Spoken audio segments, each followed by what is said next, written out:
대구포 마을 방문 이야기. 이번에는 시골 농어촌의 작은 마을인 경남 통영시 한산도에 속한 대구포 마을의 쇠락하는 모습을 보여드리겠습니다. 방문 일자는 2023년 4월 4일입니다.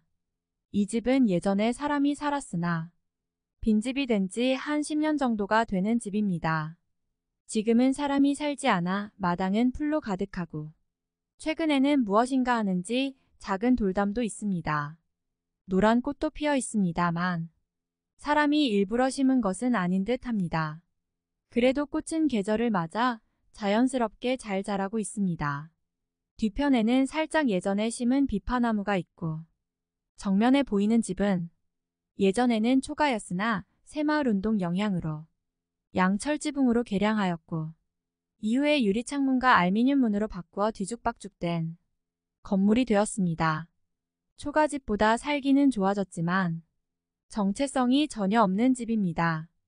울타리에는 봄은 맞아 한참 푸른 이파리를 쏟아내고 있는 인동덩굴이 휘감고 있습니다.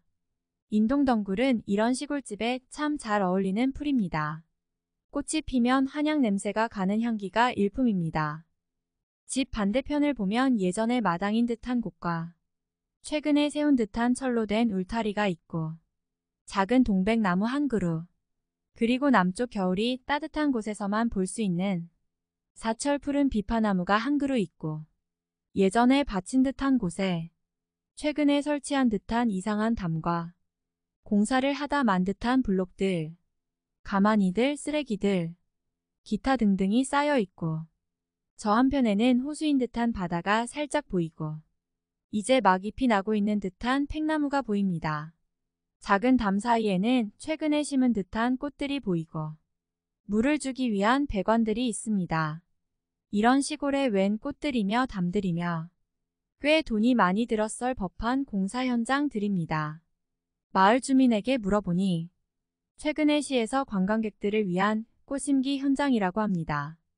시골에 사람들이 없으니 와서 보라고 하는 것 같은데 오는 사람들보다 돈이 더 들었을 것 같은 현장입니다. 그러나 저러나 깔끔히 정리가 되지 않아 좋아할지 모르겠네요. 마을 주민 말로는 꽃밭 조성이 올해가 처음이라고 합니다. 그래서 아직 정리가 되지 않았으며 현재도 꽃을 심고 있는 중이라고 하네요. 이쪽은 돌담으로 꾸몄습니다. 이런 시골에서 돌을 구해서 나르고 또 담을 쌓는다는 것이 쉬운 일이 아닌데 아마 꽃밭 조성 핑계로 마을 주민을 위한 소득사업을 하고 있는 것 같습니다. 이런 것을 보면 우리나라 정부가 참 돈이 많아졌다는 느낌이 듭니다. 심어져 있는 꽃들을 하나하나 살펴보니 우리나라에서 예전부터 있던 꽃나무도 있고 서양에서 들어온 꽃들도 있습니다. 그러고 보니 도시 사람들이 좋아하는 화려한 꽃들이 꽤 있습니다. 그래도 조화를 이루고자 작은 독들도 있고 작약도 보이는 것이 나름 꽤 신경을 쓴 것 같습니다. 한편으로는 자연스러운 것을 강조하면서 한편으로는 사람들 눈에 띌 만한 것들로 조성하고자 하는 정성이 보입니다. 주민들이 애쓰고 있다고 하니 해가 지나면 좋아지겠지요. 꽃밭 바로 옆에는 리어카가 지나갈 만한 시멘트 길이 있습니다. 그리고 오래전에 쌓은 듯한 블록과 시멘트로 만든 담이 있습니다. 이런 것들이 예전 새마을과 시골마을 개량사업 현장입니다.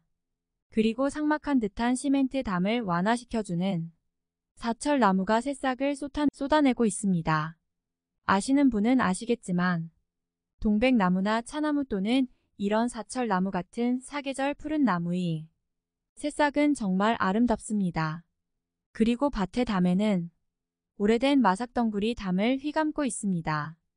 마삭줄은 시골의 담이나 언덕에서 볼 수 있는 대표적인 덩굴 식물입니다. 시골에서 오래 사신 분들은 담쟁이 덩굴, 마삭줄, 인동덩굴이 바람으로부터 마을을 지켜주는 굵은 동아줄 같은 안락함을 주는 그런 느낌을 받습니다. 바로 옆에는 마을이 쇠락해 가는 확실한 느낌을 주는 내버려진 골목길이 있고 시멘트 담을 경계로 사람이 분명히 살고 있는 양철지붕으로 된 집이 있습니다. 집안 작은 마당에는 한편에 마늘이 심어져 있고 밤에는 남해안에서 잘 자라는 동백이 꽃을 피우고 있습니다. 보통 동백은 겨울과 초봄이 한창인데 이 동백은 4월 초까지 피고 있습니다.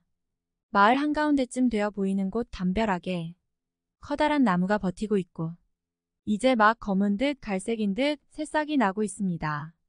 이 나무는 남해안에서 많이 볼 수 있는 팽나무입니다. 팽나무는 느티나무와 함께 대표적인 녹어수인데 남해안 지방에서는 오래된 팽나무를 당산나무로 가꾸고 보호하고 있습니다. 마치 중부지방 성황당의 느티나무 느낌입니다. 그런데 이 집의 주인은 도시로 나간 지 오래된 것 같습니다. 아니면 오래전에 돌아가시고 그 이후로 이 집에 살지 않았나 봅니다. 아마 한 20년도 넘은 느낌인 것이 지붕이 낡은 것하며 마당에 자란 찔레나무와 대나무가 그 세월을 말해주고 있습니다. 마을을 덮친 대나무가 집 안방에까지 자란 것을 보면 대가 끊기고 쇠락해가는 시골 마을의 모습을 잘 보여주고 있습니다. 여기에도 인동덩굴이 자라고 있습니다. 이 집을 덮고 있는 대나무는 신이대라는 대나무의 일종입니다. 잎은 보통의 대나무와 비슷한데 보통 대나무와는 달리 마디가 매끈하여 마디간 굵기가 거의 같아 예전에는 이 대나무로 화살을 만들었습니다. 예로부터 폐허가 된 집이나 마을을 묘사할 때 쑥밭이나 대나무로 뒤덮인 곳으로 표현했는데 대나무가 마당에 자랐다는 표현은 오랫동안 그곳에 아무도 살지 않았다는 뜻입니다. 집의 돌담은 오래된 송악덩굴이 감싸고 있습니다. 송악덩굴은 남부지방에서 자라는 담쟁이의 일종인데 보시는 것과 같이 잎이 두껍고 푸른 것이 이것도 일종의 사철식물입니다. 겨울에도 낙엽이 지지 않고 푸르고 시골의 돌담을 바람에 넘어지지 않도록 지탱해주는 지지대 역할도 합니다. 그래서 이 송악덩굴이 얼마나 굵은가에 따라서 담벼락이 얼마나 오래되었는지를 알려주는 지표가 되기도 합니다. 이 송악은 담벼락이나 돌담, 나무가 있는 어느 곳에서도 잘 자라는데 거제 망치리에 있는 송악덩굴은 굵기가 90cm가 넘어 천년기념물 지정을 고려하고 있습니다. 이 송악도 팽나무를 휘감으면서 같이 자라고 있습니다. 이곳은 마을회관입니다. 시골의 마을회관답게 태극기와 새마을기가 매달려 있습니다. 그리고 도시 어디에서도 있는 운동기구가 이곳 시골에도 설치되어 있습니다. 그런데 누가 이용하는지는 알 수도 없습니다. 주민에게 물어보니 거주하는 주민이 대략 17명 정도이고 대부분이 80세가 넘은 노인분들인데 누가 이런 기구를 이용할지 모르겠네요. 건강도 좋기는 하지만 대표적인 세금 낭비 증거가 바로 이런 운동기구가 아닐까 합니다.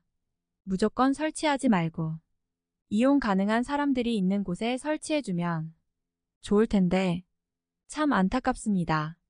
그나저나 향나무는 참 잘 자라고 있습니다. 요즘에는 향나무를 잘 심지 않지만 예전에는 시골 학교나 공공건물 어디에나 향나무를 심었습니다. 이 향나무는 꽤 굵은 것이 이곳에 자리 잡은 지 오래된 것 같습니다. 마을 시멘트길 틈으로 반가운 민들레가 피어 있습니다. 참으로 민들레는 생명력이 대단합니다. 이 작은 틈새에 자리 잡아 터주대감 노릇을 하고 있습니다. 그리고 마을 골목을 따라가 보니 여기에도 송악덩굴이 담을 감싸고 있습니다.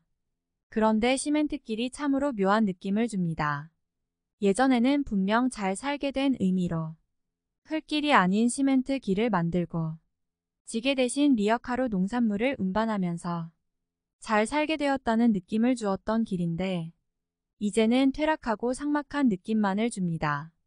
새마을 운동이 시작된 때가 1970년대 경인데 50년이 지난 지금에는 벌써 과거의 유물이 되었습니다. 주변과도 전혀 어울리지 않아 어서 허물었으면 하는 그런 길과 담입니다. 이 집은 비교적 최근까지 살았던 집인 것 같고 돌담을 대신한 블록담이 오히려 낡아 보입니다. 그리고 이 집은 아마 사람이 살지 않은 지 수십 년은 되어 보입니다. 양철 지붕을 칡덩굴 같은 온갖 덩굴들이 오랫동안 덮고 있는 것으로 보아 차라리 허물어 버렸으면 좋으련만 집주인이 따로 있고 허물기도 돈이 드니 참으로 난감한 집입니다. 돌담 틈을 타고 난 송담 덩굴의 굵기를 보니 이 송담도 나름 수십 년은 된 것 같고 이리저리 자란 울타리 나무들이 마을 사람들의 톱과 도끼에 무참하게 잘려져 있습니다. 이 집도 예전에 누군가 살 때는 꿈과 희망이 있었을 텐데 안타까운 풍경입니다. 이 골목길의 돌담은 옛 그대로이네요.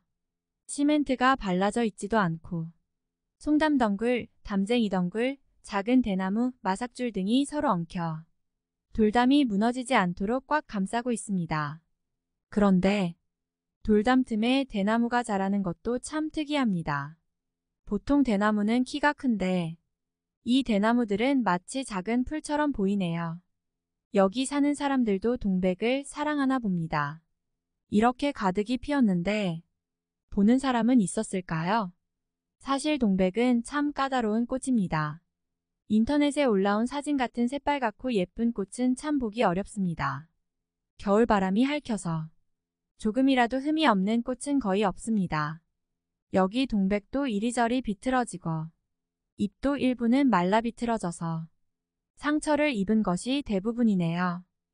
마을 앞에 있는 논에는 철제 울타리가 쳐져 있고 드문드문 바람개비가 돌고 있습니다. 섬마을의 작은 논들에 울타리가 쳐져 있는 것은 참 특이한 일인데 이 울타리들은 한 10년 정도 되었다고 합니다. 예전에는 울타리 없이 농사를 지었는데 최근에 멧돼지와 고라니의 습격으로 울타리 없이는 어디에도 농사를 지을 수 없다고 합니다. 대구포 마을은 섬이고 예전에는 멧돼지가 없었던 섬인데 인근 육지에서 멧돼지들이 헤엄을 쳐 섬에 들어온 뒤로 너무 많이 불어나서 농사 짓는데 아주 지장이 많다고 합니다. 마을 가운데로 흐르는 작은 개천도 정부에서 돈을 대서 예전에 개천둑을 허물고 블록으로 개량한 것입니다. 그런데 이렇게 직선으로 개천을 만들면 물이 머물 수가 없어서 물에 사는 생물들이 살 수가 없습니다. 웅덩이도 있고 나무나 풀도 있고 숨을 곳이 있어야 하는데 참 안타깝습니다.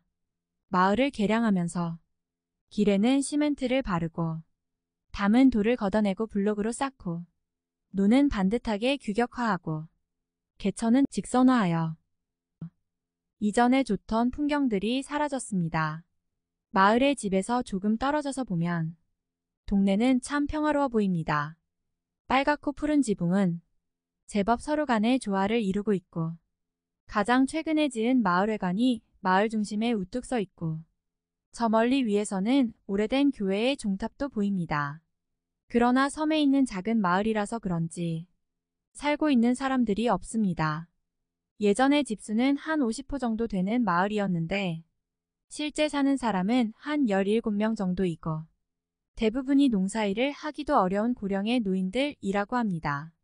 그래서 10년이 지나면 기존의 마을 주민은 전부 죽고 없어질 것이라고 걱정합니다. 다만 도시 사람들이 마을 풍경이 마음에 드는지 두어 가구가 집을 새로 지어 살기도 하고 어떤 집은 작은 농가로 수리하여 가끔씩 별장처럼 놀려온다고 합니다. 이 마을을 이리저리 둘러보면 국가에서는 마을을 살리기 위해 꽤 많은 돈을 투자한 것 같습니다. 몇 사람 살지 않는 마을을 위해 경지 정리를 하고 차가 다닐 수 있도록 도로도 닦고 버스 정류장에 정자도 만들었습니다. 이 대구포 마을은 임진왜란 때 이순신 장군이 수군을 통솔한 재승당이 앞에 보이는 산을 넘으면 있고 그때 필요한 소금을 구운 곳으로 작으나마 나름 역사가 있는 마을입니다. 마을 앞에 있는 갯벌은 바지락 조개도 많이 나고 일제시대 때 간척을 하려고 둑을 쌓은 흔적도 있고 또 금을 파느라 금굴도 3개나 있습니다. 또 곳 가는 사람들을 위해서 예쁜 동백나무도 심고 꽃도 가꾸면서 나름 마을을 살리려고 애쓰고 있습니다. 그럼에도 불구하고 사람이 살지 않으면 마을은 쇠락할 수밖에 없습니다.